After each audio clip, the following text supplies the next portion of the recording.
A task force or a task group is a group of specially selected ships designed to carry out a special task or mission. Now, in the case of Task Force 77, we have 3 attack carriers and supporting destroyers and cruisers.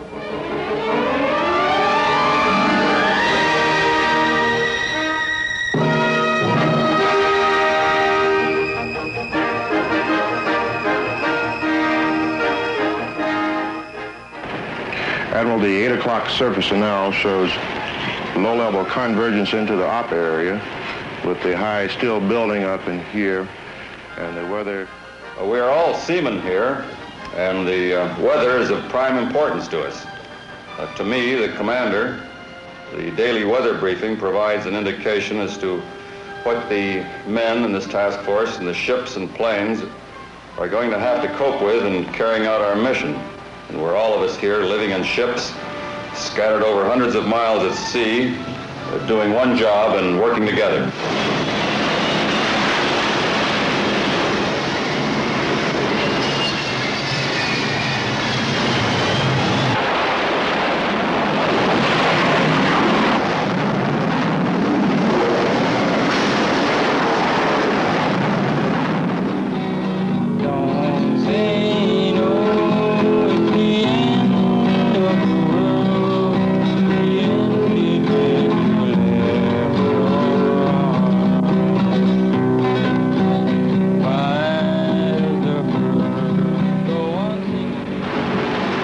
At the heart of this task force, the men of the aircraft carrier Kitty Hawk. Lieutenant Ernest Brazil speaking. And no matter how many times you're catted off this carrier, you just never get used to the feel of a catapult shot. It's something that can never grow old, something you can never become accustomed to. It's somewhat akin to being hit in the chest by a Mack truck, yet still it's a very fine feeling because you know everything's working properly and you're going to get off the end of the aircraft carrier flying. Those catapults out there are my responsibility, and without them, the Kitty Hawk is nothing but a hotel, floating hotel for 5,000 men. When you're on that flight deck, you got to have eyes in the back of your head. Once we get on the flight deck and start operating with the high noise level we have, we do most of our talking by hands and by lip movements. And just what you can see topside is only half of what is going on this catapult.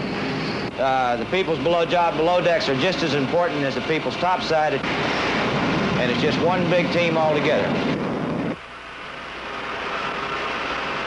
As you'll see, the flight deck crew hooking up the airplane, we have 5 men working together, and they have to work together or they're going to kill each other. I personally worked and trained all of my crew on the Kitty Hawk to my own satisfaction. In almost 100,000 aircraft shots, we have never put an airplane in the water on account of a malfunction of the catapult itself.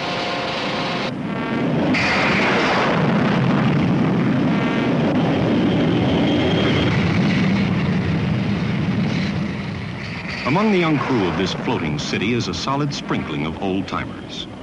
Commander Malcolm Guess is one. As a squadron executive officer, it's been my privilege and opportunity to observe these young pilots in action.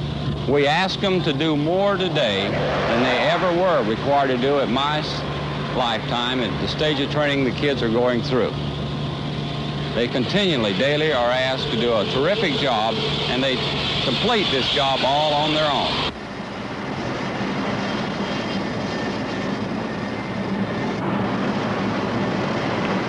Ever since I've been on a ship, of course, the thing that's always impressed me so much is the hidden talent, or the guy that's off on the side that's doing a job that nobody ever really pays any attention to until he fails to do that job.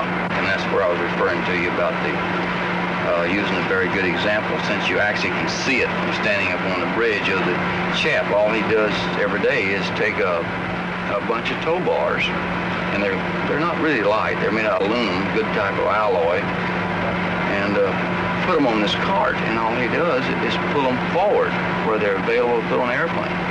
Well, the reason that his job's so important is, you notice, as our airplanes land, they taxi forward, and they park them up on the bow. Well, they park them, and they park them at about a 45-degree angle. They park there, and then as they pulled out, well, prior to being pulled out, of course, they're being gassed. And as soon as they're gassed, they want to be able to pull that airplane right out of that spot, pull it right aft, as soon as recovery over with, and park it. Well, they can't pull it aft unless the tow bar's on it. The object is to catch a bunch of airplanes in as short a period of time as you can, and to launch a bunch of airplanes in as short a period of time as you have. They don't get the glory and the stuff of the other people out there on the flight deck where the action is, where it's nice to watch. Boy, there goes an airplane. Look at that. Boy, isn't that dangerous? It catches the eye. These people don't catch the eye, but their job, in my opinion, is just as important as the people in the action. 310 airborne. Falcon 310 airborne, 36. The air boss sits up on high, seeing it all happen. A carrier can launch scores of aircraft in less than an hour. Thousands of men hurry around the flight and hangar decks in apparent confusion. But there is no confusion. The air boss is boss, and his flight deck control center is a good symbol of the order woven into the wild hustle of a carrier vessel.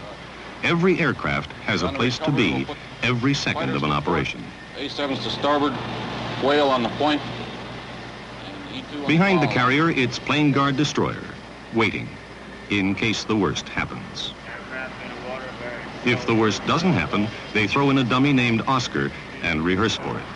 That's their task in the task force, to wait, to be ready.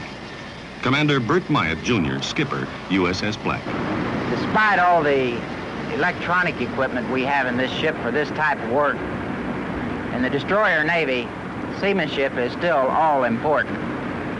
This type work has special meaning to me in that I was an aviator myself one time.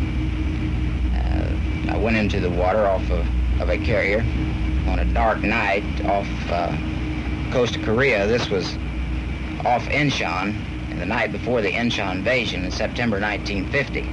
So I know how the fellows feel up there, and this is why we put forth a little more effort to do a real good job in this plane guarding work. They wait for months at a time. One man with the shark rifle. The sea and time flowing past them, while on the big buddy they're guarding, a continuous non-stop drama is being played. That is the carrier's task. All right, gents, don't forget to use your pink code word cards for the day. Our dependency on other people starts right here in the ready room before a mission. We depend upon the photo reconnaissance people who go in over the beach unarmed, take pictures of our targets, bring them back out here. They're developed, put into the computers. We have the people flying the electronic reconnaissance missions. They also get the same type of information, and this is all correlated together in the computers. Then our air intelligence people down at the other end of the ship correlate all this together, work out our missions for us, and we go down there and pick up this information that we need before we actually go out on a mission. We come down here to the ready room, and we have all this information right in front of us, all laid out here. Okay, gents, you've had the rundown on the target, you've got the route, and how we're getting in there, standard formation on the way down. Once we get ready to make the turn in to go coast in, we'll pick up a standard tactical formation, get it outspread nice and wide, and I'll call my throttle setting there, and we'll make our run in. Remember to keep the bird moving. Hadn't been a lot of fire, but we don't want to take any chances on it. Okay, when we're ready for our mission, we start off by putting on right around 70 pounds worth of flight gear. The survival vest carries your radio, your flares, your dye marker, your survival kit, a small medical kit, water bottles. These are all the things that you really need to survive if you're going to be down in the jungle for any length of time. Of course, you strap on a .38 caliber pistol on your hip, and you're ready to go on up to the flight deck, get out there and do it. We actually wear so much gear that at times you have the appearance of a big old teddy bear. You pretty well waddle up to the airplane, and at some point in the future, I think you can foresee a derrick to just pick up a pilot and sit him in the cockpit.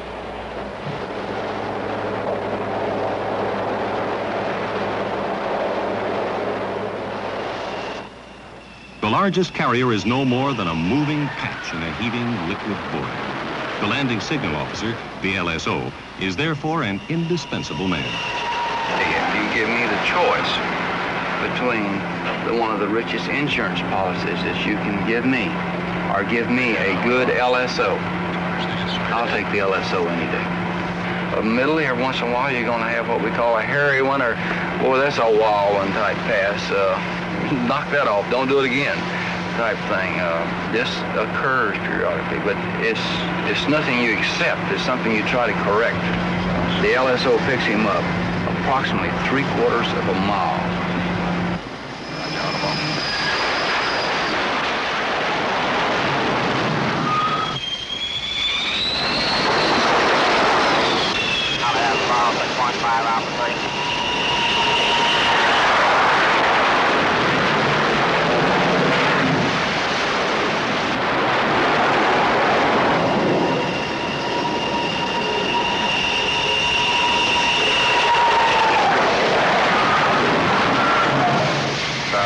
Bring it into the brake.